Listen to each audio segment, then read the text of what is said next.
Boa noite, pessoal, tudo bem? Tem alguma chance de você ainda não saber que a espiritualidade pode fazer parte dos instrumentos para melhorar os pacientes com sintomas, inclusive o zumbido? E tem chance de você não saber que justamente aqueles casos mais graves, mais rebeldes, com mais sofrimento e que não melhoram com os tratamentos convencionais, são aqueles que mais podem se beneficiar? Então, essa live é para você. Fica aqui porque você vai entender de uma vez por todas que a espiritualidade faz parte de um conjunto de recursos que o médico e outros profissionais de saúde podem usar para melhorar os seus pacientes, sejam eles quais forem, com os problemas que tiverem. Mas aqui, especificamente hoje, o assunto vai ser direcionado para os pacientes com zumbido.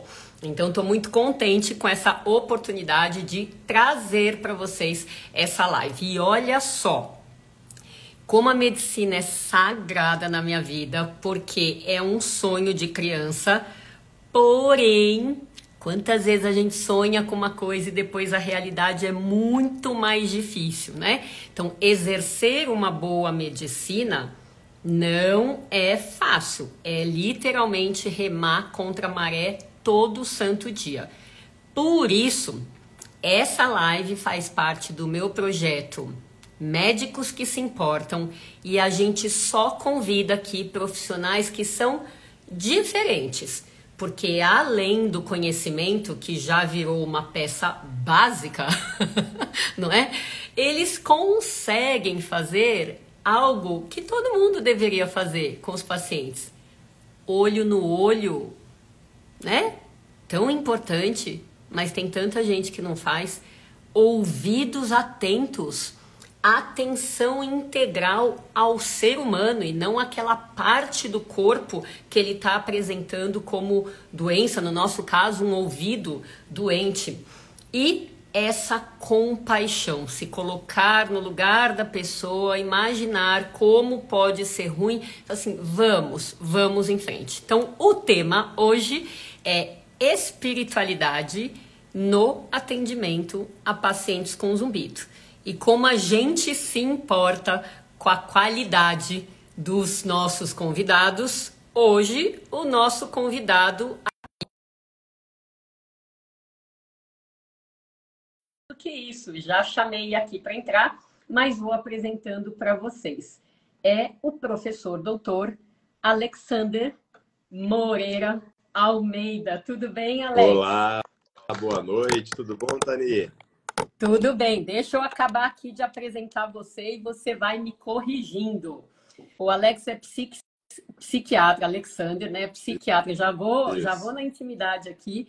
É psiquiatra, fez aqui a pós-graduação aqui na USP, né, onde eu pertenço, foi para Juiz de Fora, se tornou atualmente professor titular da psiquiatria e diretor do NUPES, o Núcleo de Estudo de Pesquisa e Estudo da Espiritualidade na Saúde.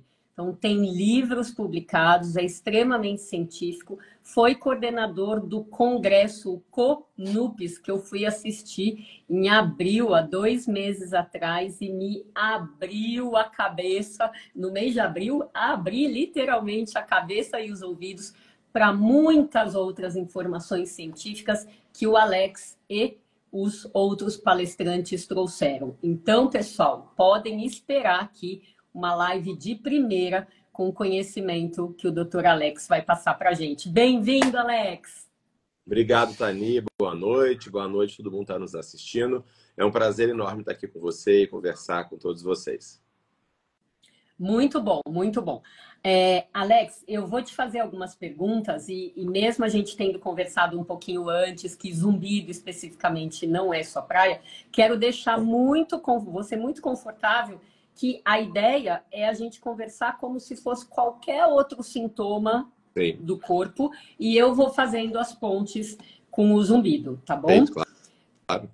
Quero te colocar uma situação aqui, né? Eu, particularmente, como muitas pessoas que eu conheci, me abri para a espiritualidade depois de uma dor profunda.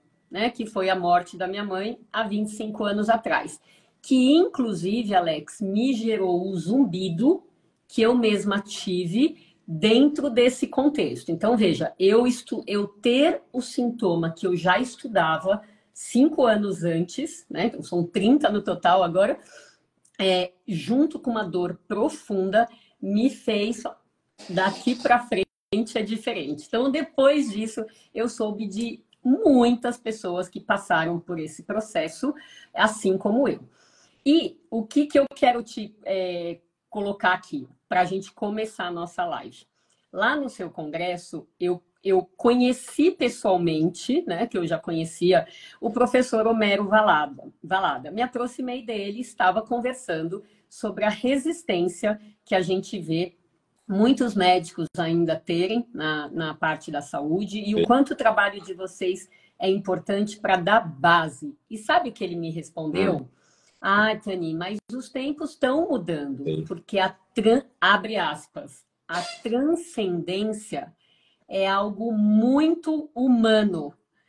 Todos nós temos vazios e a transcendência é uma forma de preenchê-los. Fecha aspas. Eu queria que você colocasse aí essa questão para todo mundo que nos ouve sintonizar na mesma sintonia mesmo.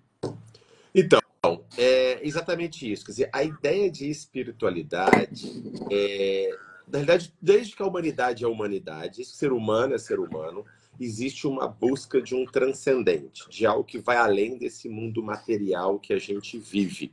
Né? A noção de Deus, espíritos ancestrais, que existe algo que vai além desse mundo do dia a dia, e esse algo que é fundamental. Isso sempre teve, desde as pinturas rupestres da antiguidade até hoje em dia. E o que aconteceu, na realidade, é que ao longo do século XX, predominou no ambiente acadêmico uma visão de que a espiritualidade era algo negativo, que ia desaparecer, fruto de preconceitos, de superstição, de uma negação da ciência. Só que, na realidade, naturalmente, isso não aconteceu.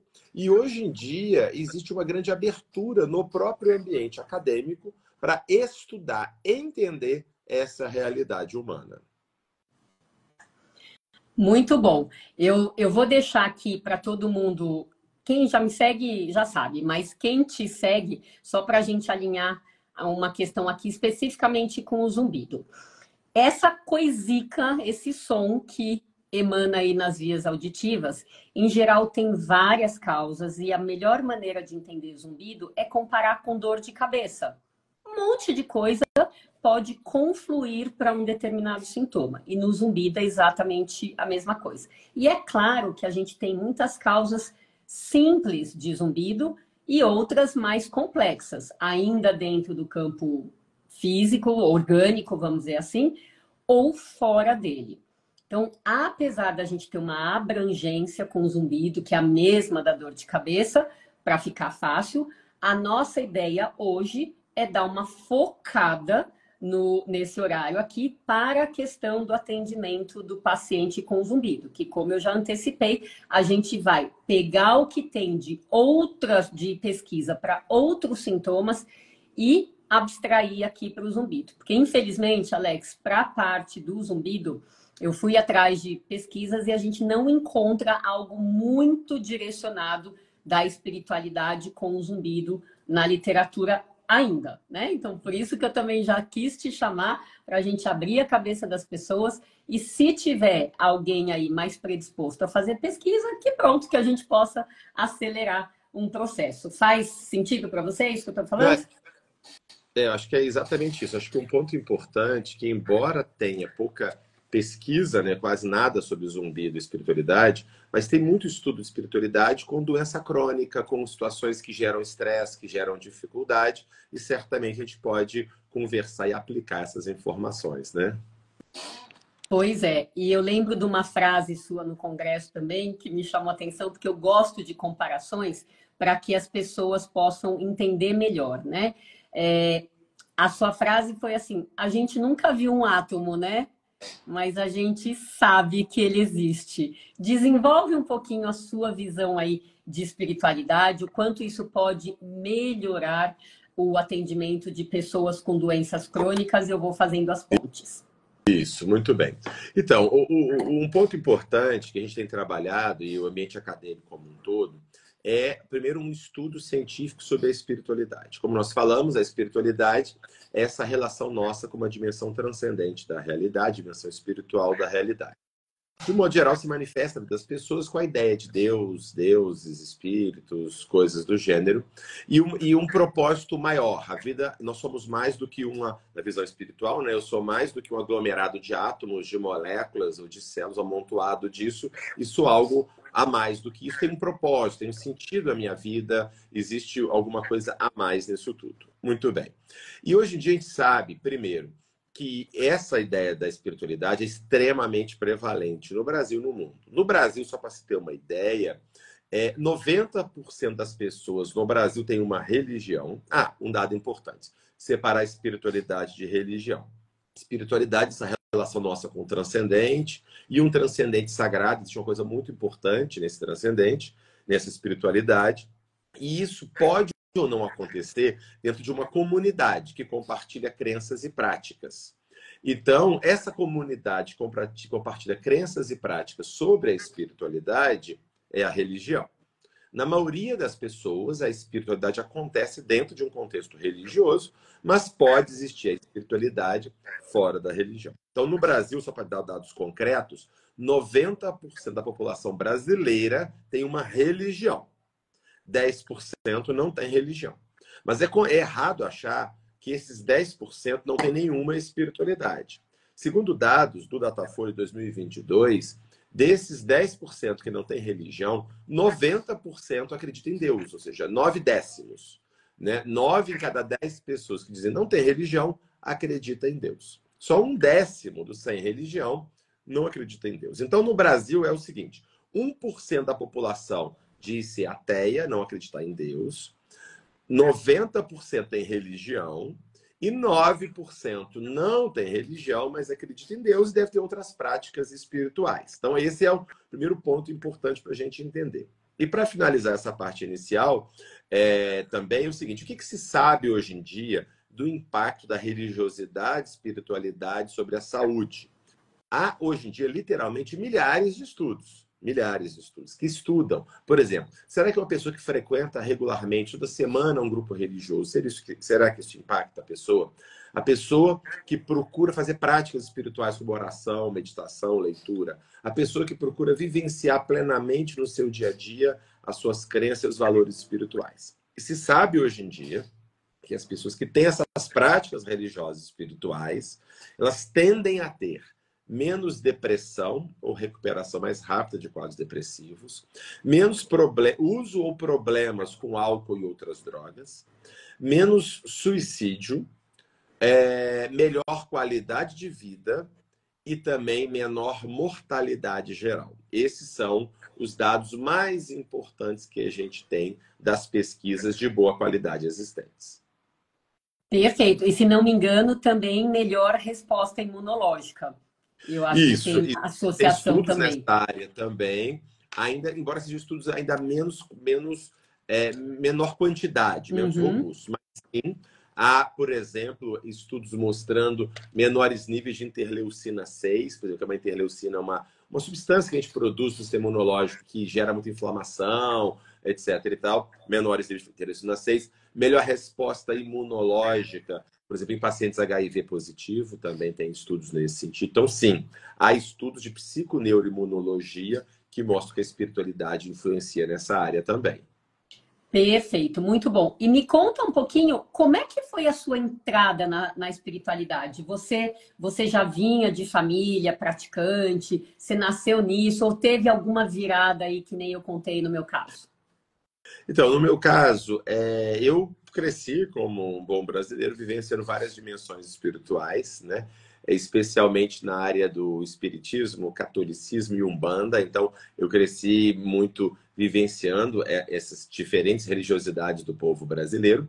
E, ao mesmo tempo, eu sempre tive um interesse muito grande pela ciência, por racionalidade, por razão, por evidência, e gosto disso até hoje, sou pesquisador, né? E eu gosto muito disso. E eu sempre tive o interesse de tentar unir as coisas. Eu vivenciava essa parte da espiritualidade na minha vida e, ao mesmo tempo, gostava da ciência, da racionalidade. Então, essa foi a ideia. E como é que começou de verdade academicamente? Está fazendo... Esse ano faz 29 anos que eu comecei a pesquisar sobre isso. Eu era estudante de medicina ainda, aqui na Federal de Juiz de Fora. E foi muito interessante, conta um pouco o que aconteceu na minha história mesmo. Numa mesma semana, saíram 2 matérias em grandes órgãos de imprensa no Brasil sobre curas espirituais. Uma matéria dizendo que era tudo picaretagem, fraude e tudo mais. E a outra matéria, de outro órgão de imprensa, dizendo que era uma maravilha, curava todo mundo melhorava. E eu fiquei, poxa, mas como é que pode? 2 matérias com conclusões totalmente diferentes. E ficou claro já para mim, naquela época, que as 2 matérias eram pré-conceituosas. Por quê? Elas tinham um pré-conceito, um conceito pré-formado. Porque nenhuma das matérias provava o que falava. Você vê que o jornalista já tinha uma opinião pré-formada e ele simplesmente reafirmou aquilo que ele tinha sem mostrar evidências. E aí, na época, eu já fazia iniciação científica, na patologia, aí eu conversei com a minha orientadora. Poxa, a gente podia fazer uma pesquisa sobre isso, a gente podia ir lá, então, entrevistar, porque era até a cirurgia que faz cortes, etc. e tal. A gente podia entrevistar as pessoas, ver o que acontece, tirar o material que eles supostamente tira das pessoas. Será que é tecido animal? Será que é humano? E tudo mais. Vamos estudar isso. E assim começou. Então, justamente com o objetivo de usar a ciência para ajudar-nos a entender melhor o que acontece e ter opiniões mais bem embasadas. Então, basicamente, foi nesse sentido. E depois eu fui fazer a psiquiatria, justamente, achei muito influenciado por esse interesse, pela espiritualidade, pela psiquiatria ser bastante ampla, né? Estudar a mente humana, como a gente lida com problemas, com a vida, etc. e tal. E a espiritualidade tem muito a ver com isso. Então, eu acabei me interessando na psiquiatria muito por causa disso, e aí a coisa foi caminhando e foi se desenvolvendo. Perfeito. E até onde eu tenho noção, a sua tese de doutorado foi a primeira da USP aqui sobre espiritualidade, não foi? Então, a gente fez... Aí eu saí daqui de Juiz de Fora, fui fazer a residência de psiquiatria no Instituto de Psiquiatria da USP, e lá a gente já fundou na residência, junto com 2 professores, o Francisco Lotufo Neto e o professor Jorge Amaro, nós fundamos um núcleo de pesquisa de espiritualidade em 99, na USP. E logo depois eu terminei a residência, comecei o doutorado, defendi em 2005, e foi o doutorado sobre... a gente investigou saúde mental de médiums, tentando entender o quanto médiums, tendo experiência de ver, ouvir coisas, o quanto isso seria um sintoma de uma psicose, de uma doença mental ou não. Então, esse foi o objetivo. Eu não sei te dizer se foi a primeira tese no tema. Eu sei que o professor Lotufo Neto, que foi meu orientador, ele teve uma tese de livre docência sobre psiquiatria e religião. Tá? Então, talvez eu acho que não foi a primeira tese no tema especificamente. Muito bom. Dentro dessa questão de espiritualidade ou transcendência e religiosidade, eu fiz uma comparação uma vez com um paciente, porque ele manifestou uma fala de que ele tinha uma religião e ele brigava com a esposa que tinha outra religião. Então, o jeito deles entenderem o sintoma era diferente. E eu fiquei aqui pensando, na época, e eu falei assim, bom, o quanto pessoas com uma religião diferente da outra, às vezes tendem a brigar como se fossem 2 torcedores de times diferentes de futebol que às vezes não conseguem enxergar a arte do futebol. Ou seja, religiões que disputam está certo ou está errado e não conseguem enxergar a beleza e a grandiosidade da espiritualidade, da transcendência. Hoje, para mim, tanto faz a religião da pessoa. O que é importante é que ela tenha uma maneira de exercer a espiritualidade igual ou diferente da família, né? E você mesmo vivenciou coisas diferentes, não sei se estava todo mundo de acordo ou um diferente do outro, mas, enfim, que isso não fique a religião não sirva para trazer confusão e nem competição para a vida das pessoas que têm, que torcem para times diferentes. Faz algum sentido para você deixar isso mais claro aqui? Eu acho que isso é um ponto importante para a gente, do ponto de vista médico ou científico. Naturalmente, não é nosso papel, enquanto profissional, defender uma religião ou outra, seja o que for. Claro, individualmente as pessoas têm suas posições, suas visões, têm direito de defender e tudo mais. A gente, enquanto médico, enquanto cientista, o papel é entender o fenômeno. O que a gente sabe do ponto de vista de pesquisa, que não faz tanta diferença, embora tenha alguma diferença, qual é a religião do indivíduo. É muito mais como a pessoa lida com a sua religiosidade no seu dia a dia. Né? O nível de envolvimento religioso e um uso saudável dessa religiosidade. Isso é que claramente faz a diferença.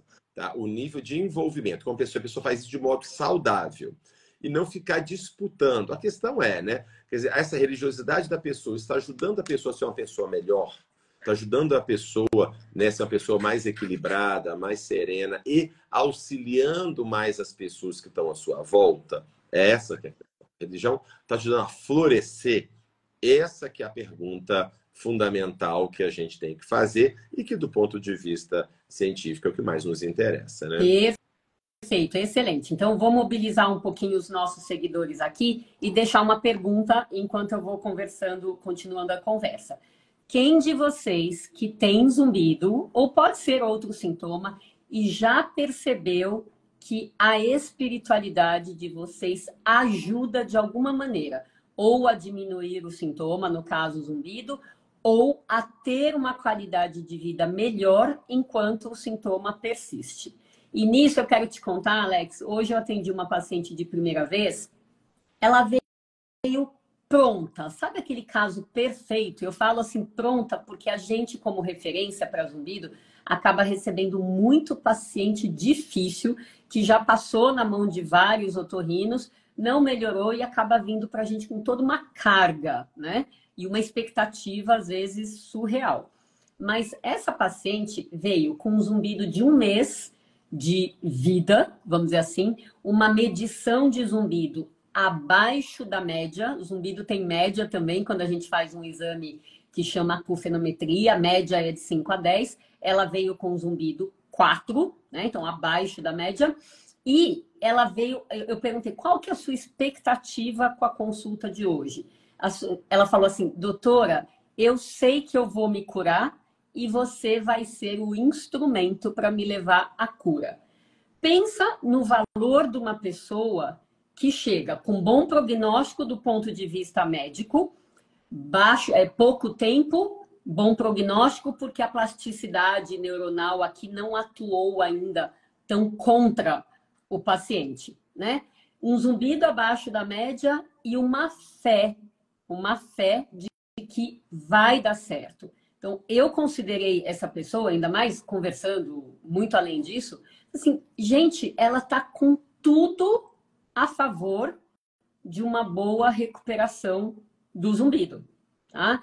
Então, dentro desse quadro que eu estou salpicando aqui, eu queria deixar essa reflexão para pessoas que chegam para mim num estado completamente, mas completamente diferente dela, que é zumbido de 10, 15 anos de duração, altíssimo, e mesmo assim querendo cura, às vezes em uma consulta. Então é importante que a gente tenha, o profissional tenha essa possibilidade de enxergar, mas o paciente também, o que a gente tem a favor, o que é bom prognóstico, o que é não tão bom prognóstico, para que a gente possa fazer um plano de ação e não uma mágica, como muitas vezes é a ideia, a expectativa do paciente. Faz sentido para você, se você associar com outros problemas crônicos?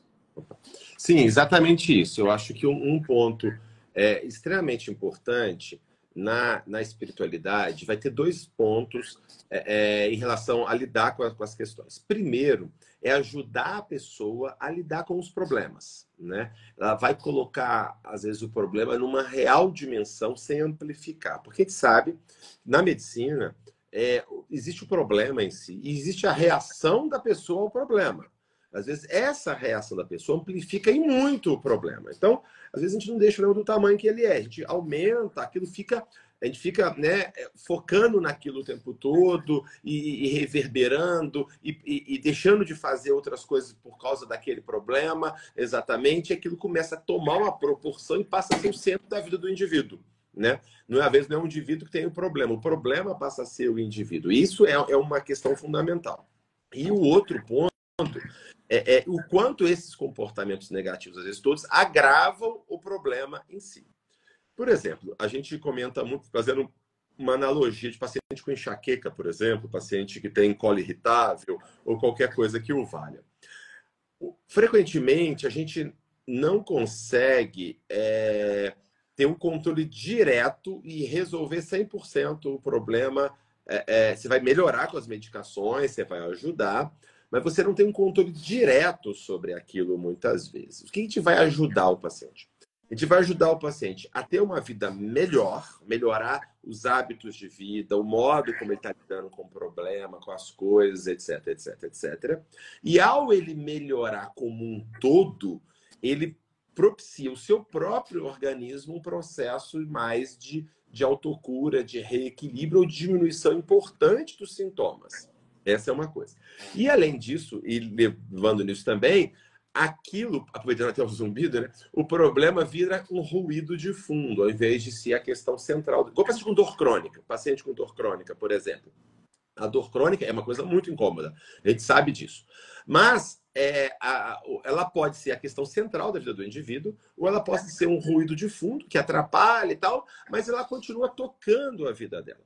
E a espiritualidade, ela ajuda frequentemente muito, primeiro, em dando um sentido e um propósito nas coisas. Sabendo que, por exemplo, dentro da visão religiosa e espiritual, a noção de que os problemas da vida têm uma razão de ser, que Deus dá o frio conforme o cobertor, né? Eu tenho capacidade de enfrentar o problema que eu estou enfrentando, que eu não estou sozinho, que esse problema tem uma razão de ser, um propósito, às vezes, educacional, né? E que eu posso superá-lo e ter um propósito maior na minha vida. E com isso, eu começo a trabalhar nesses aspectos de modo mais saudável da minha vida, não colocando como foco central, porque eu vou tratar do problema, eu vou cuidar dele, e aquela outra questão também, que é típica de um bom uso da espiritualidade. Tem dois usos negativos. Uma é, não vou fazer nada, Deus vai resolver. A pessoa fica de braço cruzado com um problema, achando que Deus vai resolver. Mas tem um outro extremo que é o contrário. Eu vou resolver tudo. Eu mato no peito e resolvo tudo sozinho, como se a gente fosse onipotente. A gente também não é. Existe um caminho do meio que é o seguinte: eu faço a minha parte, o restante está na mão de Deus. Eu vou fazer o que me cabe, usando a medicação, alguma prática, outra, algum exercício, alguma atividade, outra que pode me ajudar no meu tratamento, e o resto está na mão de Deus. Enquanto isso, eu vou tocando a minha vida, vou fazendo as minhas coisas. Então, essa percepção da espiritualidade, de um sentido maior da vida, dos próprios problemas, ajuda muito a pessoa a ter um modo melhor, mais tranquilo de lidar com essas dificuldades. E muitas vezes, não só elas começam a incomodar menos, como até elas diminuem a intensidade por causa do processo como um todo de reequilíbrio do indivíduo. Excelente, Alex, muito bem colocado. E como eu mobilizei aqui o pessoal, tem muita gente falando bem aqui de já ter percebido o domínio do sintoma. Vou realçar aqui essa resposta do Marcos, que é assim, ó, para mim a espiritualidade curou o meu zumbido, pois os otorrinos não tinham mais o que fazer. É como se a alma tivesse querendo me comunicar algo e uma vez realizado, o problema sumiu. Marcos, eu vou amar se você me contar mais detalhes depois no meu direct. Muito bacana. E quero realçar também meu querido colega otorrino, Dr. Rodrigo Guizardi, que escreveu assim: Oi, Tani, no meu caso, a higiene pré-sono, incluindo preces, reduz muito o meu bruxismo. Tá aí outro sintoma crônico, né? E vou aproveitar, Alex, e te contar aqui que em setembro agora, o nosso congresso anual de otorrinolaringologia, que envolve mais ou menos 4.000 profissionais, vai pela primeira vez ter uma mesa redonda sobre espiritualidade na medicina, puxando para otorrinolaringologia. E adivinha quem vai moderar essa mesa? Excelente. Junto com o doutor Rodrigo Guizardi, que está aqui, o doutor Ítalo Medeiros, e o Mauro, o Mário Pedro Pérez, que a gente convidou para falar também. Então, acho que vai ser muito bacana. Eu, particularmente, estou inspirada para fazer o meu melhor aí, para servir de instrumento e levar algumas coisas que eu vi no congresso, ouvi no congresso, tanto de você como de outros palestrantes. Então, considere tanto essa live quanto o congresso dois desdobramentos do seu congresso, tá bom? Que isso é uma coisa gostosa da gente falar, não é? Dani, excelente isso que você está comentando, porque o objetivo é justamente esse. Hoje em dia já se sabe, dado os números de estudos, a importância, né, dos médicos e dos outros profissionais de saúde ouvirem a espiritualidade do paciente e estimular a espiritualidade saudável e positiva das pessoas. O problema é que você sabe muito bem, a maioria de nós nunca recebeu treinamento sobre como lidar com a espiritualidade do paciente. Então, a maioria dos profissionais ficam com medo, com receio, não sabem como fazer e tudo mais e tal, e tem medo de fazerem coisas erradas, tem abordagem inadequada. Hoje em dia, as faculdades já estão começando a incluir isso, as residências médicas, mas um trabalho muito importante está sendo as associações de especialistas, né, ou os congressos. No Brasil, a Associação Brasileira de Psiquiatria tem há 10 anos uma comissão de espiritualidade e psiquiatria, né, do qual nós fazemos parte e tudo mais. Sociedade Brasileira de Cardiologia tem a comissão de espiritualidade. Sociedade de Pediatria de São Paulo tem uma comissão de espiritualidade. E assim vai. As associações médicas estão criando comissões de espiritualidade e incluindo nos congressos para que as pessoas conheçam. E isso a gente fica muito feliz, isso que você está comentando, Tani, porque a ideia é semear e para que outras pessoas frutifiquem e também se tornem semeadoras, né? E é justamente o que você está fazendo. A gente fica muito feliz, porque essa é a ideia, é disseminar uma informação benéfica para o benefício último dos nossos pacientes, que é a questão central, né? E a gente ajudar o paciente. E a gente sabe hoje em dia, inúmeras pesquisas mostram já na prática clínica também, só você perguntar para o paciente sobre a espiritualidade dele, isso já deixa o paciente mais à vontade na consulta, muitas vezes. Ele se sente mais valorizado, mais compreendido. E dentro disso, o que a gente faz também, a gente perguntar qual é a espiritualidade do paciente, como que isso impacta na vida deles, como essa espiritualidade e religiosidade o ajuda a lidar com o problema que ele está enfrentando ou já ajudou no passado. Ou seja, a gente começa a identificar estratégias, recursos saudáveis, espirituais do paciente que podem ser mobilizados para o tratamento e o paciente continuar avançando cada vez mais. Perfeito. E mais dois comentários aqui. Alguém que já pulou, já sumiu aqui da minha frente, não lembro o nome, mas alguém que endossou as suas palavras no sentido de, às vezes, o sintoma ser algo que vai colocar propósito na vida da pessoa, né? E quem falou ali estava mencionando o zumbido. Eu lembrei de que muitos pacientes que vieram para mim num primeiro momento, assim, incomodadíssimos, desesperados, a hora que a gente orienta as etapas do tratamento, depois de uns meses, quando eles voltam, vários têm uma fala em comum. Doutora, por causa do zumbido, eu melhorei minha alimentação, eu fiz terapia, eu entrei na academia. Quer dizer, eu mexi no meu estilo de vida à força, mas eu me sinto tão melhor hoje. Ou seja, alguns conseguem ver o propósito do zumbido incomodar, como se fosse aquele professor de primário que dá uma prova pesada, enche a paciência, obriga a gente a estudar e fazer mudanças na nossa vida, que é para passar naquela prova, né? E falar assim, olha, fiz um upgrade. Então, o zumbido ou qualquer outro sintoma, de fato, tem essa possibilidade, né, de pegar a pessoa pela orelha e falar, meu, vamos fazer diferente, porque a vida que você, o estilo de vida que você está adotando, as suas ideias, sua forma de pensar não está coerente, vamos tentar fazer diferente. Então, a partir do momento que veio esse comentário agora, eu lembrei. E o outro que eu quero realçar é o da Anne Samelo, falando aqui que sim, a espiritualidade me ajudou demais a aceitação, a meditação e as minhas preces, com certeza, também, diariamente. E daí lembrei do Rodrigo falando da prece do bruxismo. Você começou a live falando da religiosidade. Quantas pessoas nesse Brasil afora não devem fazer as suas orações, né? E aqui vale aí um palpite meu, pessoa física, não é nada científico que eu vou falar.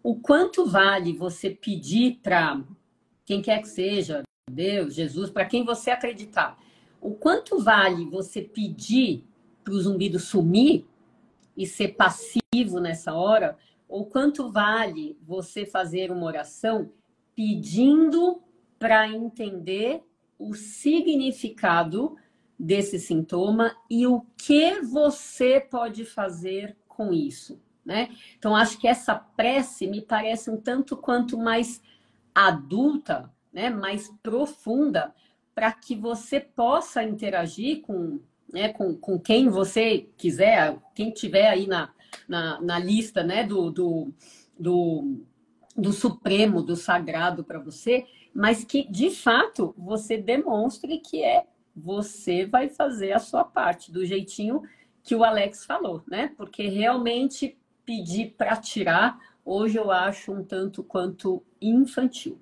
né? Faz sentido, Alex? Tani, excelente.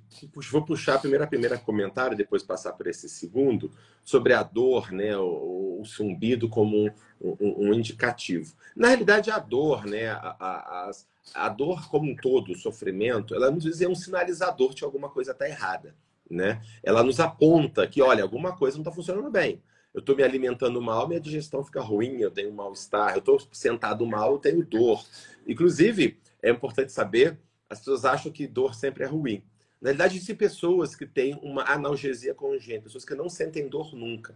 Essas pessoas, de modo geral, são mutiladas, porque aquelas pessoas apertam o dedo na porta e não percebe, tem força demais uma articulação até ter uma fratura. Então, a dor ela é um indicador de que alguma coisa, de modo geral, está errada. Os sintomas, de um modo geral, têm um caráter sinalizador, muitas vezes. E a gente precisa ter ouvidos de ouvir. Aqui você falou com um caso, eu vou contar outro caso que eu atendi essa semana.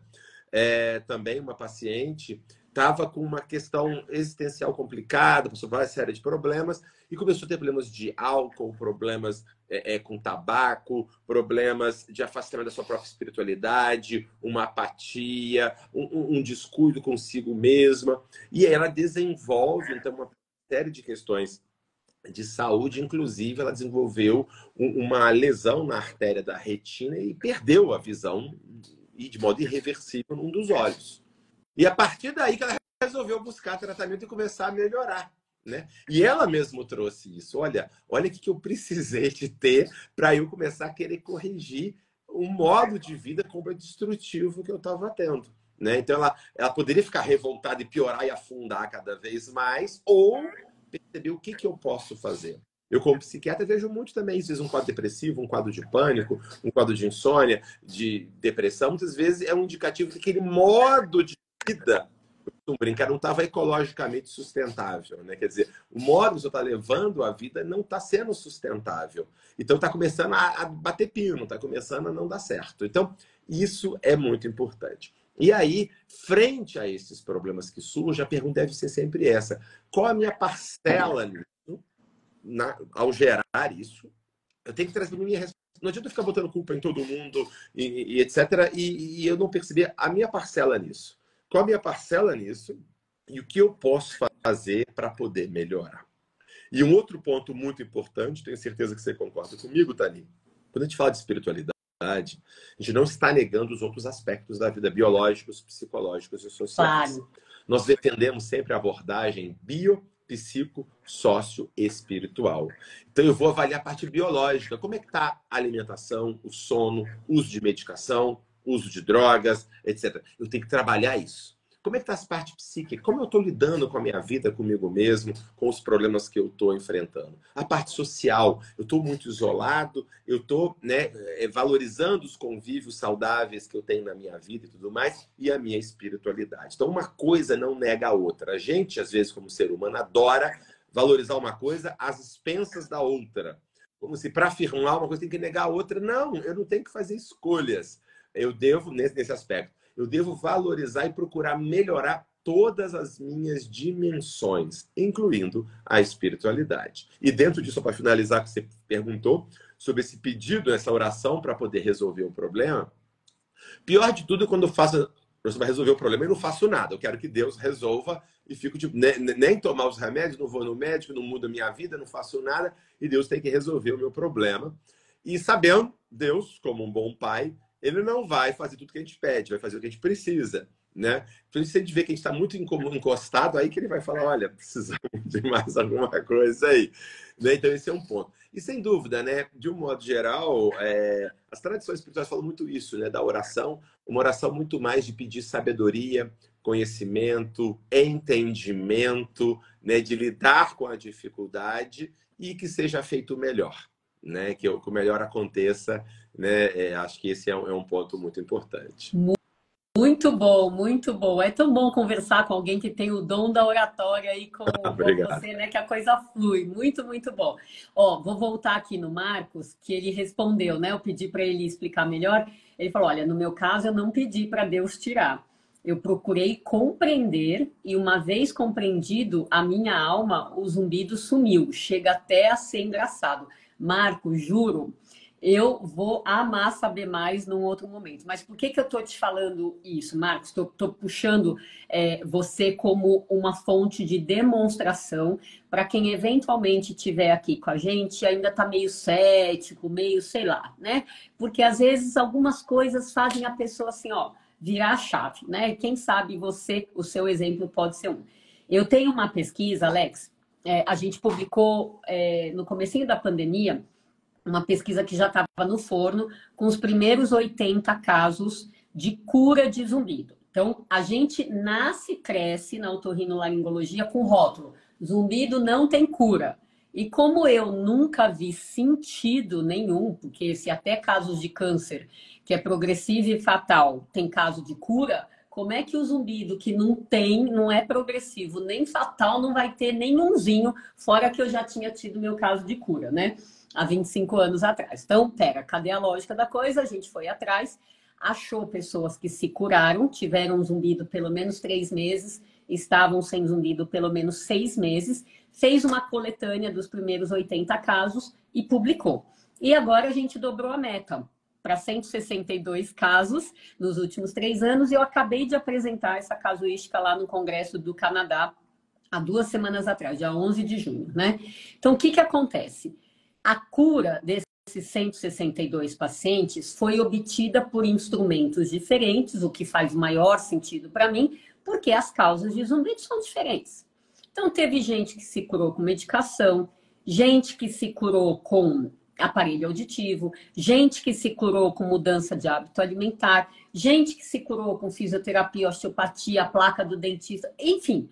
E teve 10 pacientes dos 162 que se curaram, Alex, com o que eu tive que chamar, dei um nome para isso, que foi autoconhecimento, tá? Por quê? Teve gente que, olha, depois de X tempo de zumbido, foi meditar, que, ok, é uma prática muito bem aceita e eu já vou falar disso já já, mas teve gente que me contou assim, com a maior seriedade, eu conversava com o meu zumbido. Eu falava para ele: aqui não é o seu lugar, vai embora, você não pertence. Conversava como se fosse uma pessoa. E não é que esse paciente, esse específico, tinha uma crença que estava diante de algo espiritual. Para ele, pareceu algo completamente natural. Agora, o auge para mim foi entrevistar uma mulher que tinha 6 anos de zumbido, perturbada, que tinha tentado várias coisas, tá? Não era minha paciente. E daí ela me contou assim: doutora, a minha filha tanto me encheu a paciência para eu ir para a igreja que eu fui. Eu não queria, eu resisti. Eu fui, na semana seguinte eu estava sem zumbido. Então, a gente vai ouvindo essas coisas e a minha tendência é acreditar nos pacientes. Tá? Então, eu dei esse nome, não coloquei espiritualidade, porque não foi, né, juntando esses 10, não foi algo comum a espiritualidade, mas eu deixei como autoconhecimento porque foram esses 10 casos, chegaram lá sem ajuda profissional. Não teve médico direcionando, fono, psicólogo, não teve. Foi alguma coisa que eles intuitivamente fizeram, tá?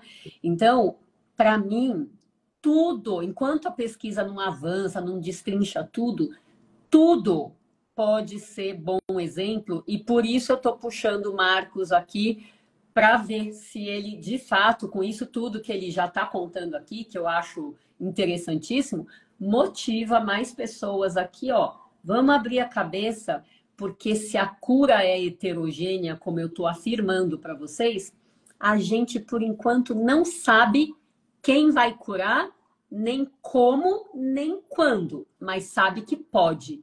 E isso é, por si só, um baita, mas um baita avanço para romper essas crenças que a gente é criado de zumbido não tem cura, tem que voltar para casa e aprender a conviver. Faz sentido? Sim, acho que é exatamente isso. Vai ter uma coisa muito importante, primeiro é muito interessante isso que você está fazendo, né? Coletar casos, né? Uma grande quantidade e ver características desses casos, né? A gente aprende muito a partir disso mesmo, do que aconteceu, né? É claro, né? Você sabe muito bem que algumas vezes o paciente atribui uma cura a uma coisa, e pode ser uma coisa casual, né?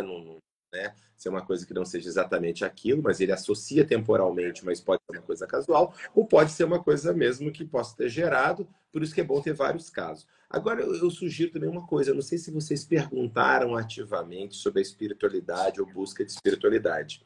O que eu percebo muito, principalmente em pesquisa, se você não perguntar ativamente, o paciente, uma parte, não conta. Tá? Isso é uma coisa muito interessante. Então, talvez seria bem interessante pegar essa casuística que vocês têm e perguntar duas coisas, talvez. Né?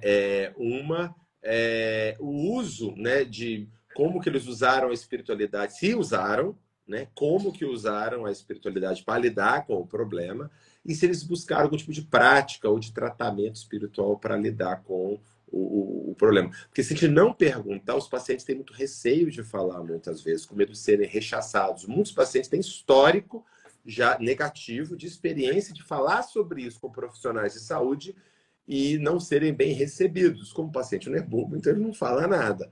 Então, isso acho que é uma coisa bem... Eu acho que tem muita coisa que se você der abertura, tanto é que a prática clínica é essa. Quando você pergunta para o paciente sobre espiritualidade, eles começam a falar, grande parte deles. Você não pergunta nada, muitos dão uma direta e ficam quietos esperando a nossa resposta, ou muitos não falam absolutamente nada. Né? Então, isso eu acho que seria uma coisa bem interessante de incluir dentro dessa casuística sua aí.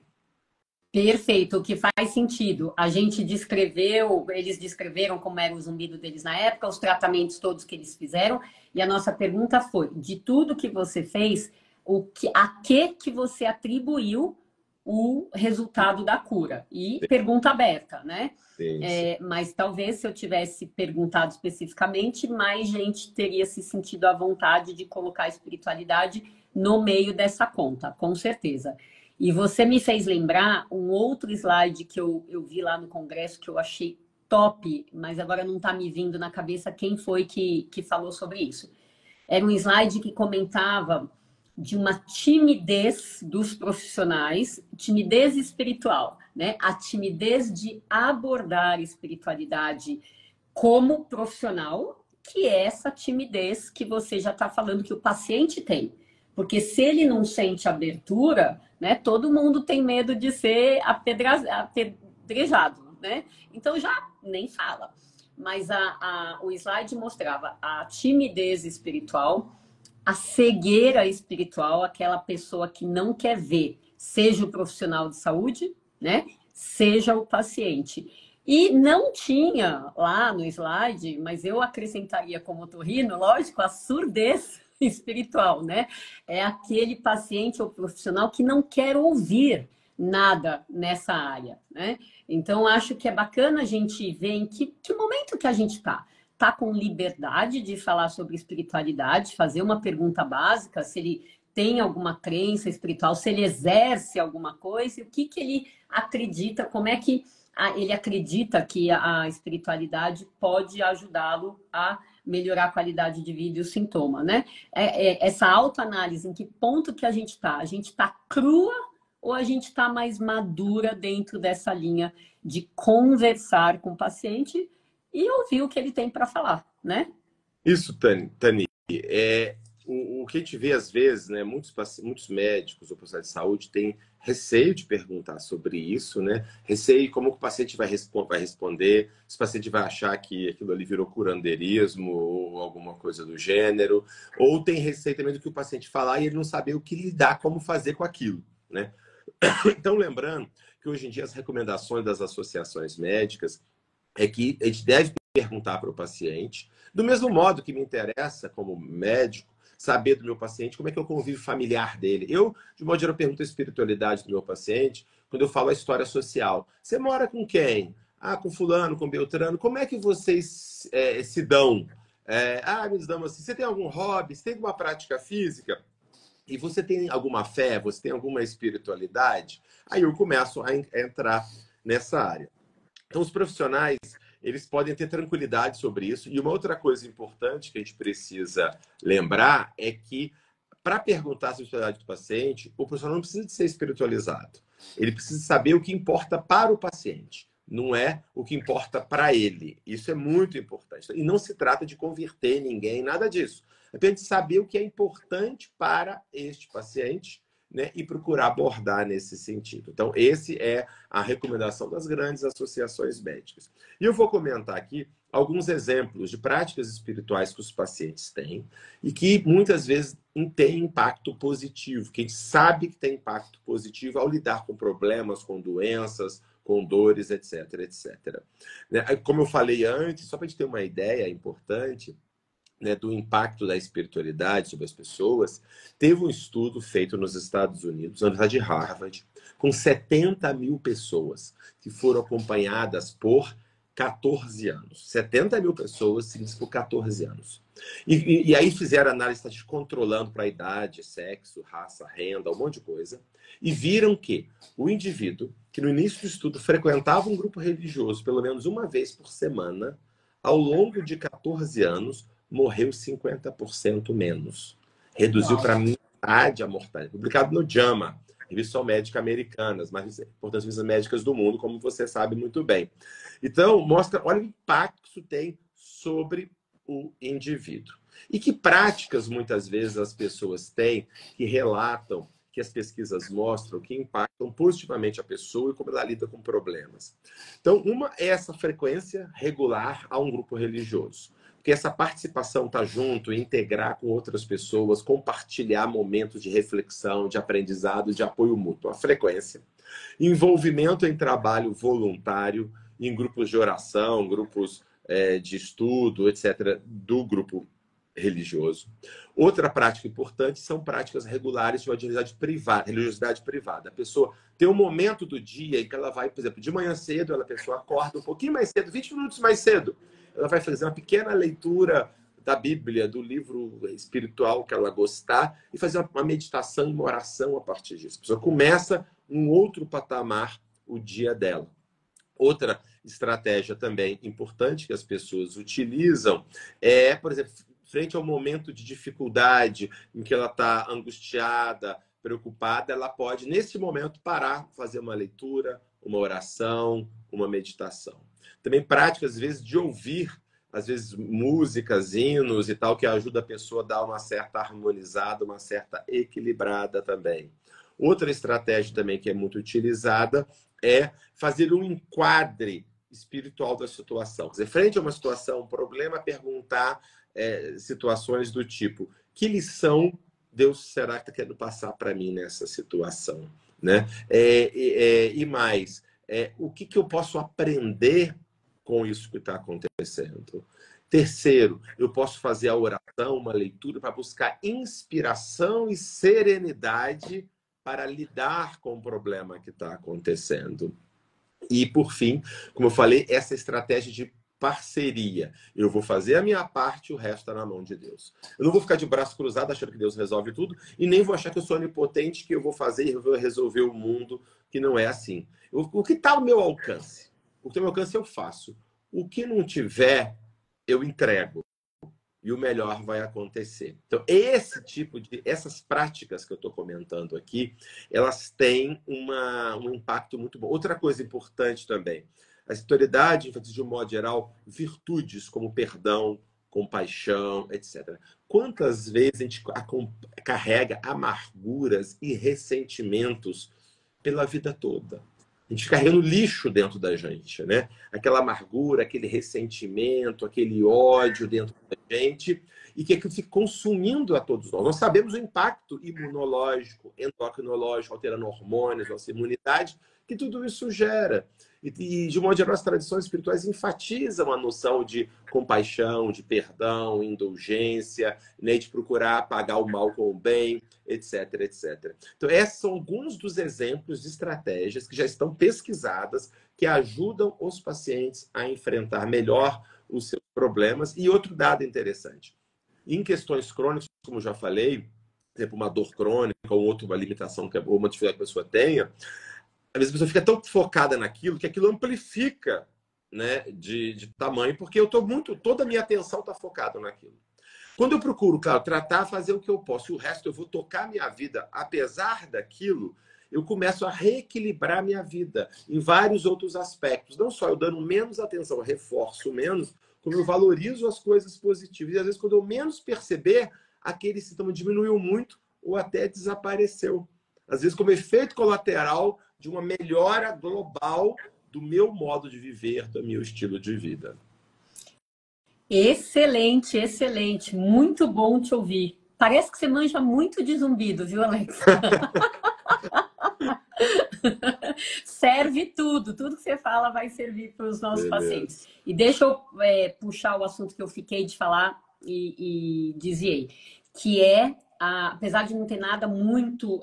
se você conectar a espiritualidade com o zumbido no PubMed, mas tem de meditação, que você e eu concordamos que é uma prática espiritual. Tem 6 pesquisas, gente, de zumbido e do efeito da meditação em zumbido. As 6 são unânimes em afirmar que o zumbido do paciente é menor depois de 2 meses de meditação do que antes dessa meditação. Uma delas compara meditação com exercícios de relaxamento. E aí chega à conclusão que tanto o relaxamento quanto a meditação conseguem baixar o zumbido depois de 8 semanas, mas que a meditação consegue abaixar mais do que o relaxamento. Ou seja, isso é importante para que a gente veja, né, que tem coisas simples ao alcance de todo mundo, porque hoje, se você quiser fazer meditação e não sabe, ou acha que não vai conseguir, até o YouTube consegue te ensinar.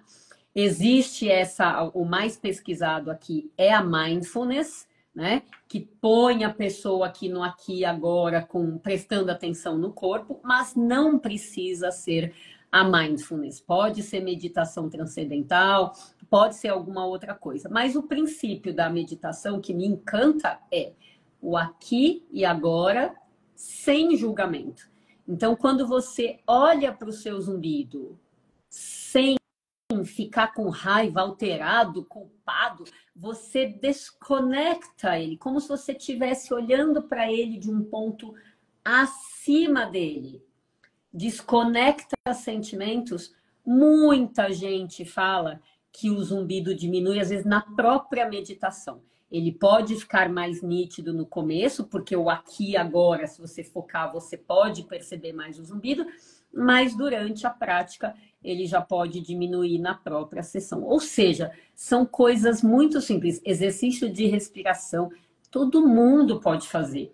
Do jeito que o Alex falou, perdoar é uma arte, devia ser simples, mas é para gente grande, né? Porque precisa, de fato, estar num nível que você aceita perdoar o outro a quem você acha culpado de XYZ, porque é para você melhorar. Não é necessariamente só porque o outro merece, mas para que você possa desfazer pontes de rancor, de raiva que te deixam mentalmente conectados com quem você considera o vilão, né? Então, compaixão, perdão, meditação, respiração, gente, oração, isso tudo tá ao alcance de todo mundo, de todo mundo. Então, que fique para vocês essa lição aqui, né? Esse ensinamento, essa demonstração que o Alex trouxe aqui com tantas evidências e tanta experiência de uma vida de pesquisa em espiritualidade, em saúde. O nosso horário já está aí chegando ao fim. Alex, você quer dar um fechamento específico aí? Então, eu queria primeiro agradecer, Tani, a oportunidade, parabenizar a sua iniciativa, né, dessa visão mais abrangente, de ajudar a disseminar, né, essa consciência sobre a espiritualidade, e deixar o recado, né, para todo mundo que está nos ouvindo aí, justamente dessa busca ampliada, que a gente chama de florescimento humano, desenvolver os nossos potenciais e cuidar dessas dimensões biológicas, psicológicas, sociais e espirituais. Uma atenção maior para a nossa própria espiritualidade, que às vezes a gente vai deixando meio soterrada no corre-corre do dia a dia. Eu costumo brincar, tá todo mundo hoje em dia na correria, mas não sabe nem para onde que está correndo, né? Então é preciso muitas vezes ter um ritmo, claro, de fazer as coisas, mas ter um momento de se asserenar, de perceber o que está acontecendo, de se reconectar com o significado mais profundo da nossa vida. Queria agradecer muito a oportunidade. Muito obrigado. Ai, eu que agradeço, Alex. Foi um prazer que você, né, foi no fluxo, e isso eu também olho sempre com os bons olhos. Tudo que flui ali está no caminho certo. Tem muita gente aqui agradecendo, achando a live linda, falando, oh, cada dia mais feliz por ter vocês, etc. Então, acho que muito bacana que a gente possa ter investido nosso tempo juntos aqui para ajudar mais pessoas, tá bom? Alex, muito obrigada. Um abraço aí de São Paulo para Juiz de Fora. Ano que vem eu estou com você de novo lá no Congresso. Já estava com essa ideia, e depois que você anunciou que um outro convidado é o Rossandro Klinge, aí eu falei, aí que eu vou mesmo, porque, ó, eu esqueci de te falar isso no começo. Agora tá fazendo 2 anos que o Rossandro foi meu entrevistado aqui nesse projeto Médicos que Se Importam. A gente falou sobre a pressa como inimiga da saúde e pegou música, pegou psicologia. Nossa, foi um show de bola, viu? Então, muito bacana. Eu queria te contar isso no começo ali, que você tá aqui com a gente no mesmo mês que ele esteve presente, que o Rossandro realmente é uma pessoa acima da média, assim como você. Então, meu respeito, minha gratidão mais uma vez, tá bom? Muitíssimo obrigado, tudo de bom. Até mais, gente. Tchau, tchau.